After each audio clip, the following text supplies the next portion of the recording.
Le coup de marteau.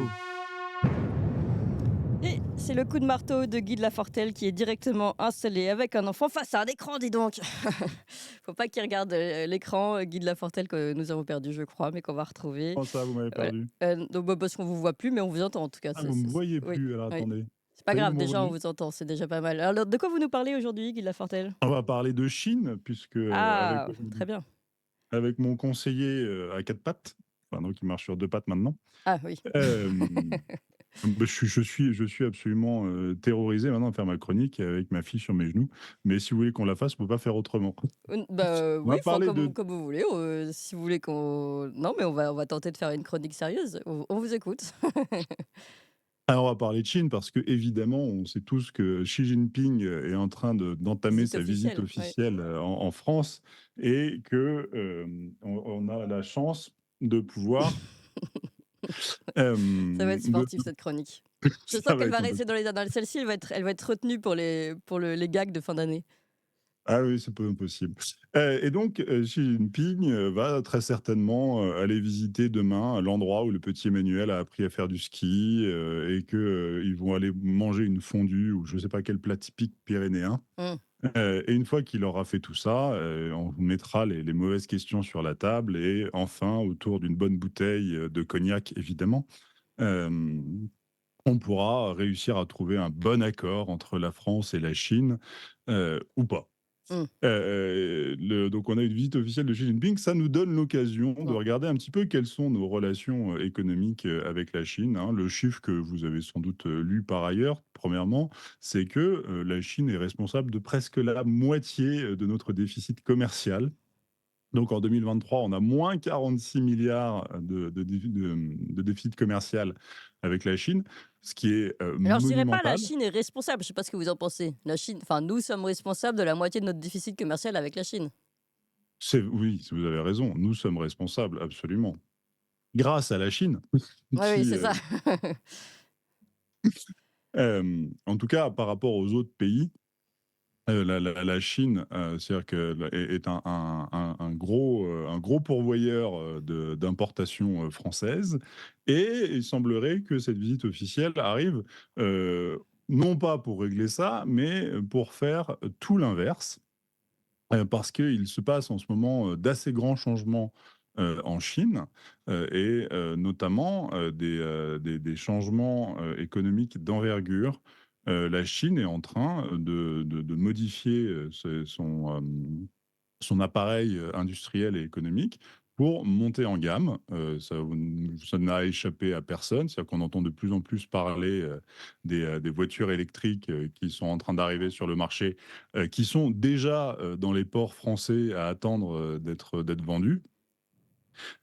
Parce que vous avez, la croissance chinoise pendant longtemps a été en partie tirée, par l'immobilier, hein. Je vous ai peut-être entendu parler, des villes qui poussaient en Chine comme des champignons et qui restaient des villes fantômes pendant quelques années, voire quelques décennies. Il y a eu un gros coup de frein qui a été mis à ça. Vous vous souvenez peut-être de la faillite d'Evergrande et donc vous avez énormément de capacités, industrielles qui doivent être, qui doivent être,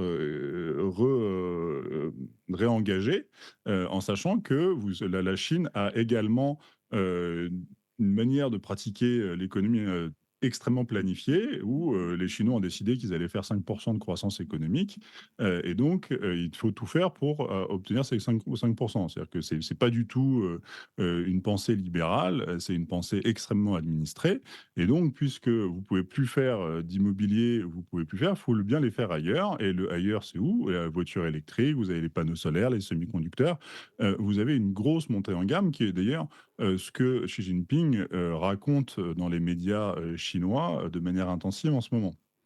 Heu et donc c'est là qu'on a un petit problème parce que, nous, on aimerait rééquilibrer, ce déficit commercial. On a un gros problème avec les questions de déficit commercial, parce qu'on a tendance à vouloir croire que c'est, indolore, alors qu'en fait, c'est extrêmement destructeur, les déficits commerciaux parce que c'est de la monnaie qui sort, avant l'euro. vous pouviez pas vous permettre d'avoir ce genre de déficit parce que si vous aviez trop, bah, tout simplement, votre monnaie s'effondrait, votre monnaie s'étant effondrée, bah, vous aviez plus grand chose d'autre à faire. Vous pouviez tout simplement plus importer puisque votre monnaie ne vous permettait plus d'importer. Donc ça se rééquilibrait presque tout seul. Sauf que maintenant qu'on est sponsorisé par un euro allemand, et ben, ça nous permet d'importer beaucoup plus, mais ça a des coûts cachés. Et ces coûts cachés, c'est que ça détruit notre industrie et en particulier notre industrie automobile. C'est quelque chose, moi j'ai toujours du mal à m'y mettre. J'aime pas tellement, la bagnole, mais de se dire qu'après l'énergie, le marché automobile est un des plus gros postes, d'importation, en France, qu'en fait, c'est encore une fois une preuve qu'on est en train, de se faire détruire notre industrie automobile et il faut pas oublier qu'il y a eu une époque, ou peut-être même encore aujourd'hui, ça je n'ai pas été vérifié, on estimait que le marché automobile français faisait vivre, tout compris, hein, c'est-à-dire que les voitures, les concessions, les réparations, 10 de la population française. C'est probablement un peu exagéré, mais c'est pour vous dire l'importance stratégique de l'industrie automobile, trop stratégique à vrai dire. Sauf que là où les Chinois sont en train de réorienter, nous, on a un peu de mal, à le faire et le problème qu'on a derrière, c'est que, ben, on n'a pas beaucoup d'arguments pour rééquilibrer les relations, et c'est ça où on est un peu piégé parce que on dépend de la Chine, pour, certains approvisionnements stratégiques. On sait bien que le monde dépend, des terres rares, donc Mmh. c'est et vous allez peut-être pouvoir en parler avec, le professeur Raoul qui doit, intervenir, juste après moi. On a aussi une très grosse dépendance aux médicaments, hein. La Chine et l'Inde doivent produire à peu près 70 ou même un peu plus, des actifs pharmaceutiques mondiaux. Et en plus de ça, la Chine fournit à l'Inde une bonne partie, des matières premières, qui permettent de faire ces actifs pharmaceutiques. On a déjà parlé sur cette antenne des problèmes de pénurie de médicaments, hein, qu'on a en ce moment même, et donc on a, de plus en plus de dépendance, à certains produits chinois. Donc encore une fois, je vous dis, les actifs pharmaceutiques, les terres rares, un certain nombre de produits, hein, de matières premières et de produits industriels. Et de manière beaucoup plus large, une des raisons pour lesquelles on a tendance à beaucoup se fournir en Chine, c'est que on a quand même un gros problème d'inflation, qui est, heu, paradoxalement, le Bercy a besoin d'inflation, mais il faut on peut pas se permettre de se prendre des chocs d'inflation trop. Donc on fait aussi, beaucoup appel aux importations, chinoises. Oui. Et derrière nous, qu'est-ce qu'on va pouvoir exporter? Historiquement, on importe quoi? On exporte en Chine de l'aéronautique, un peu de matériel ferroviaire. Ça marche beaucoup moins bien et surtout ce qu'on exporte énormément, c'est des biens de luxe et en particulier du cognac. Et moi, je vous avoue, c'est ça, qui, ne me réjouit pas trop, dans, la visite actuelle et les articles que je lis dans lesquels on raconte, est-ce qu'on va réussir parce qu'il y a en ce moment une petite guerre contre le cognac français heu qui est menée à Pékin.